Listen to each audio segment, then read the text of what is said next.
নমস্কার বন্ধুরা, আমি সত্যজিৎ আবার এসেছি একটি ভিডিও নিয়ে। আমাদের এই গরমকালের একটা প্রিয় খাবার, সবার খুব পছন্দের, একদম খুব মজা করে খাবার একটা জিনিস ছবিতে তুলে ধরেছি।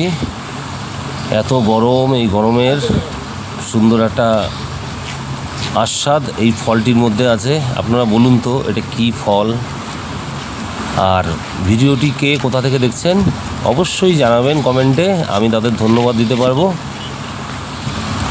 আমি এই ফলটার একটা হিন্ট দিয়ে দিচ্ছি, ড্যাশ পাকা গরম। শূন্যস্থান পূরণ করলেই পেয়ে যাবেন এই শব্দটা, এই ফলের নাম শূন্যস্থানের মধ্যেই লুকিয়ে আছে। সবাই বলে না কথায় কথায় অমুক পাকা গরম, এই ফলটির নাম সেই অমুকের জায়গায় বসবে। এটা অমুক ফল। সবাই আশা করি ভালোই আছেন এই গরমে। স্বস্তির একটু বৃষ্টি হচ্ছে এখন, যদিও তবুও কতক্ষণ থাকবে জানি না। এই গরমে সবার নাজেহাল অবস্থা। পারলে পরে খেয়ে নেবেন, দেখবেন হাটে বাজারে পাওয়া যায়, অবশ্যই খাবেন। ভালো থাকবেন সবাই, গরমে নিজের খেয়াল রাখবেন। ধন্যবাদ।